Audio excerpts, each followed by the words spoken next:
वो नौकरी ढूंढने के लिए प्रयासरत हैं कि हमको कोई नौकरी मिल जाए ताकि हमारा जीवन यापन, बाल बच्चे की पढ़ाई लिखाई सब कुछ सुदृढ़ रूप से चले। यह बहुत ही बढ़िया बात है, किंतु यदि एक व्यक्ति चाहे कि सोचे नहीं हम क्या करें ताकि बेरोजगारी हमारी भी दूर हो जाए और कुछ अधिक लोगों को भी हम दूर कर सकें, तो एक दो उदाहरण हम देना चाहेंगे कि निरक्षर एक मकान का जो मिस्त्री होता है, मकान बनाने वाला मिस्त्री, वह निरक्षर होता है, हमसे कम पढ़ा लिखा होता है, कुछ है, किंतु वो मूर्ख नहीं होते, वो निरक्षर होते हैं। और एक उसको राज मिस्त्री हम लोगों के भाषा में कहा जाता है, अब आप लोगों के यहाँ जो भी कहा जाता हो, ये लोग अपने साथ साथ 3 4 5 लोगों को रोजगार दिए हुए हैं, या कोई उससे भी बड़ा अगर बन जाता है वो, तो 2 4 5 स्थानों पर मकान का ठेका लेकर वो लोग 100 150 लोगों को रोजगार दिए हुए हैं। मेरा आशय ये कहने का है कि यदि हम पढ़े लिखे हैं और हम अगर दिमाग अप्लाई करें तो हम 10-20 लोगों को भी रोजगार दे सकते हैं। ठीक इसी प्रकार आज परम पूज्य सहारा श्री हमारे अकेले के बारे में सोचते तो अकेले वो नौकरी करके कहीं भी गुमनाम जीवन जी सकते थे, किंतु उन्होंने भी उस प्रकार प्रयास किया जिस प्रकार पेट्रोल पंप पर पेट्रोल डालते हुए माननीय धीरू भाई अंबानी जी ने इतना बड़ा स्टेटस खड़ा कर दिया। कम पढ़ा लिखा बिल गेट्स इतने बड़े साम्राज्य का स्वामी बन गया। ऐसे एक नहीं कई उदाहरण हैं जिसमें हमारे परम पूज्य सहारा श्री का भी स्थान आता है। यह तो व्यक्तिगत रूप से हर हाल में सरकार को चाहिए था कि इन्हें संरक्षण दिया जाए, इन्हें उपद्रव न किया जाए।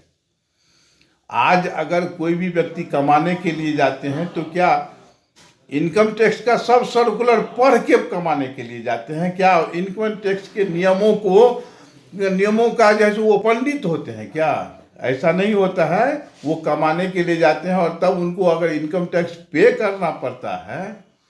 ऐसी स्थिति में इनकम टैक्स वाले अफसर लोग चाहते रहते हैं कि इसको किसी रूप से गलत में फंसाएं, पकड़ें इसको, इन पर जुर्माना लगाएं या फिर धमकी दें, कारण जो भी हो। आज कोई भी व्यक्ति अगर मोटरसाइकिल खरीदते हैं तो क्या वह पूरा MVI का नियम पढ़ के खरीदते हैं? ऐसा नहीं होता है। लोग मोटरसाइकिल खरीदते हैं क्योंकि अभी के समय में भोजन, वस्त्र और आवास आवश्यकताओं के साथ मोटरसाइकिल भी मूलभूत आवश्यकता में आता है। तो अगर कोई भी व्यक्ति मोटरसाइकिल खरीदने के लिए जाते हैं तो MVI का नियम पढ़ के नहीं जाते हैं, बल्कि बाकी बाद में जो है सो एक दूसरे से पूछकर जानकर ये लोग समझ जाते हैं, आप भी हम भी, कि नहीं MVI का ये नियम है, हम 3 आदमी मिलकर नहीं जा सकते हैं एक मोटरसाइकिल पर 3 आदमी सवार होकर। मान लीजिए कि हम 3 व्यक्ति सवार होकर कहीं अगर चले जा रहे हैं और रास्ते में कहीं चेकिंग हो गई, सब कुछ ठीक है, लेकिन व्यक्ति हम 3 हैं।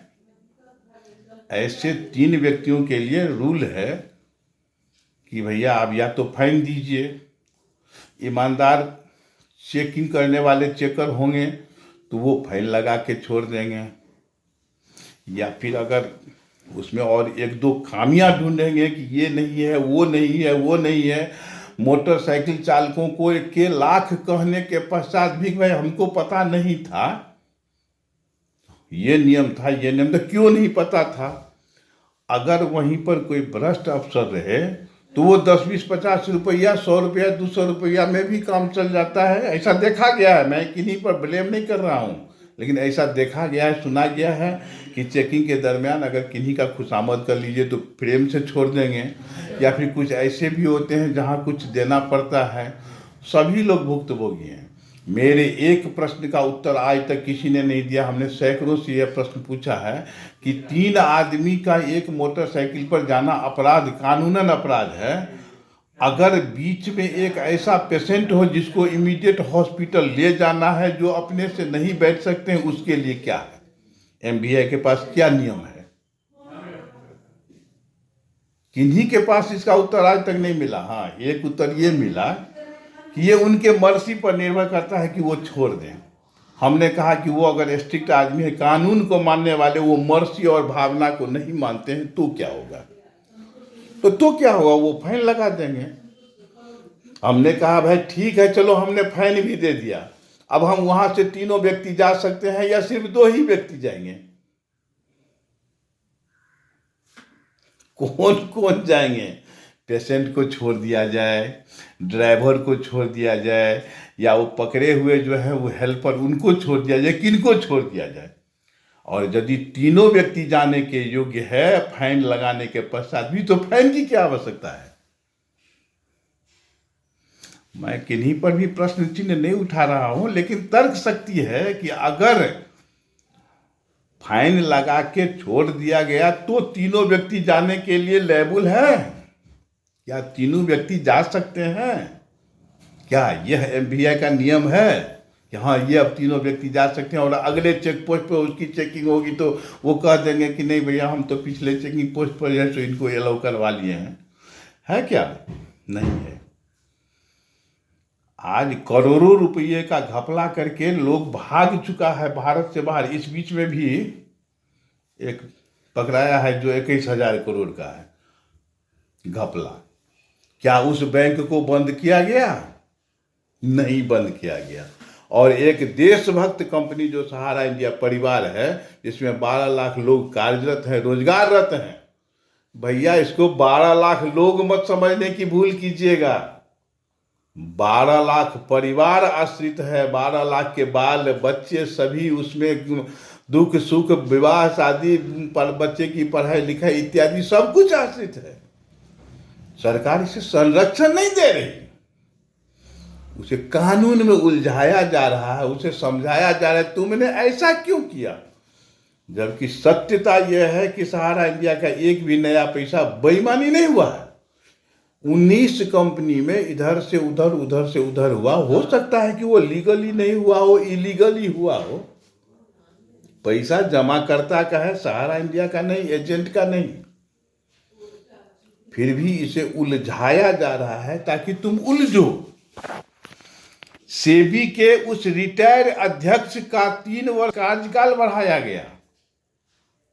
सुप्रीम कोर्ट के उस रिटायर जज को 3 साल कार्यकाल बढ़ा दिया गया और उन्हें काम करने के लिए कहा गया। और एक झूठा केस जिसका आज तक कोई अता पता नहीं चला, आज सहारा इंडिया और उसके 12 लाख परिवार 32 करोड़ जमाकर्ता भुगत रहे हैं एक मिसमैनेजमेंट से। हम किनके पास जाएं? हमारे लिए प्रधानमंत्री का दरबार खुला हुआ है, वित्त मंत्री, गृह मंत्री, सब मंत्री, मुख्यमंत्री, एमएलए, एमएलसी सब खुला हुआ है, लेकिन न्याय कहीं नहीं है। सुप्रीम कोर्ट के दरवाजे को खटखटाते हमने 12 वर्ष बिता दिया, न्याय कहीं नहीं है। आतंकवादियों के लिए है, नेताओं के लिए है, हम लोगों के लिए नहीं है। आज बुर्का प्रकरण चल रहा है, देखिए ना, रोज जो है जो सुनवाई हो रही है, रोज फैसला आ रहा है। हम लोग चूंकि उस प्रकार से उग्र नहीं हो रहे हैं, तो हमारा फैसला बाद में है। तारीख पर तारीख चलता रहेगा।